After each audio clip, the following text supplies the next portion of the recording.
অধ্যক্ষ মহোদয়, আজি যেনেকৈ অসমৰ জনতা schedule caste, schedule tribe, tea garden সকলোৱে যেনেকৈ আমাক সমৰ্থন দিছে, আমি ধৰ্মীয় সংখ্যালঘুৰ লোকসকলৰ মাজত কম ভোট পোৱা বুলি আমি যে তেওঁলোকৰ কাম নকৰোঁ তেনেকুৱা বাৰ্তা দিব নিবিচাৰি সদনৰ প্ৰথম অধিৱেশনতে ধৰ্মীয় সংখ্যালঘুৰ মহিলাসকলক আটাইতকৈ সুৰক্ষা দিব পৰা ইউনিফৰ্ম চিভিল কোড বিল আমি সদনত উত্থাপন কৰিছোঁ।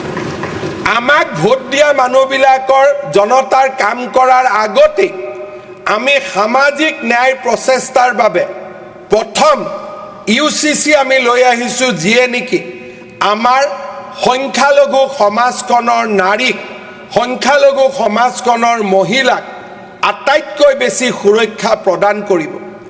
মোৰ মনত আছে এই সদনত যেতিয়া মই ভাষণ দিছিলোঁ যোৱাবাৰ, আমাৰ ৰাইজৰ দলৰ এগৰাকী বিধায়কে আমাক যেতিয়া প্ৰত্যাহ্বান জনাইছিল তেতিয়া মই তেওঁক এই সদনৰ পৰা কৈছিলোঁ, अगर रुक पाता है तो रुकवा लो, लेकिन अगर हमें नहीं रुकवा पाते हो तो पहला सेशन में ही हम UCC बिल लेके आएगा।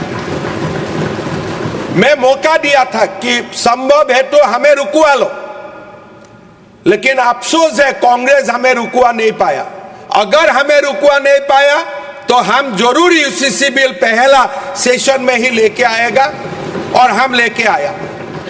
तार माने আজি আমি যি প্ৰতিশ্ৰুতি দিছিলোঁ যে আমাক যদি ৰখাব পাৰে ৰখাই লওক, যদি ৰখাব নোৱাৰে আমি UCC লৈ আহিম। আজি আমি UCC লৈ আহিলোঁ। বাবা চাহেব আম্বেদকাৰৰ সপোন আছিল, আজি এই ইউনিফৰ্ম চিভিল কোডে আমাৰ সংখ্যালঘু সমাজৰ মহিলাসকলক এক নতুন জীৱন দিব, জীয়াই থকাৰ অধিকাৰ দিব, সম্পত্তিৰ ওপৰত সমান অধিকাৰ দিব, বাল্য বিবাহ ৰোধ কৰিব, পলিগেমি বন্ধ কৰিব। প্ৰথমবাৰৰ বাবে সংখ্যালঘু সম্প্ৰদায়ৰ মহিলাসকলে প্ৰথমবাৰৰ বাবে স্বাধীন ভাৰতৰ নাগৰিক হিচাপে সম অধিকাৰ লৈ ভোট দিবলৈ সুযোগ পাব, জীৱন যাপন কৰিবলৈ সুযোগ পাব। মই অনুভৱ কৰোঁ যে আমাৰ সদনে বিশেষকৈ বিৰোধী পক্ষই ধৰ্মীয় সংখ্যালঘুৰ আই মাতৃসকলৰ ইমান দিনে তেওঁলোকে যি নিৰ্মম যাতনা জীৱনৰ প্ৰতিটো পদক্ষেপত ভোগ কৰি আহিছিলে, সম্পত্তিৰ অধিকাৰৰ পৰা বঞ্চিত হৈছিলে,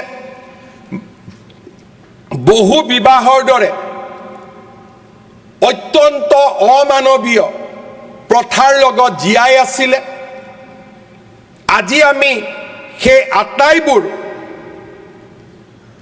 শেষ কৰি সংখ্যালঘু সম্প্ৰদায়ৰ মহিলাসকলক যি স্বাধীনতা দিয়াৰ বাবে আমি আগবাঢ়িছোঁ।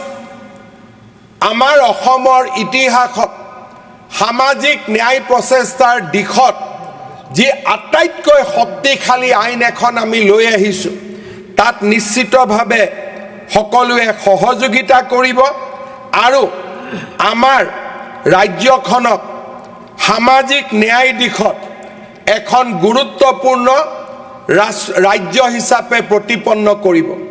মই গৌৰৱ অনুভৱ কৰোঁ যে উত্তৰাঞ্চল আৰু গুজৰাটৰ পিছত ইউনিফৰ্ম চিভিল কোড এডপ্ট কৰা অসম তৃতীয়খন ৰাজ্য হিচাপে পৰিগণিত হ'ব।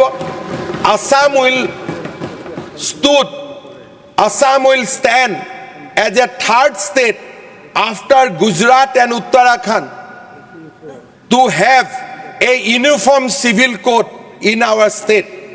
আজিলৈকে বাবা চাহেব আম্বেদকাৰৰ সেই সপোনবোৰ সপোন হৈ আছিল, কিন্তু আজি প্ৰধানমন্ত্ৰী মোদী ডাঙৰীয়াৰ নেতৃত্বত এই সপোনবিলাক বাস্তৱত ৰূপায়ণ কৰাৰ দিশত আমি নিশ্চিতভাৱে আগবাঢ়িবলৈ সক্ষম হৈছোঁ আৰু আমি আগবাঢ়ি যাম।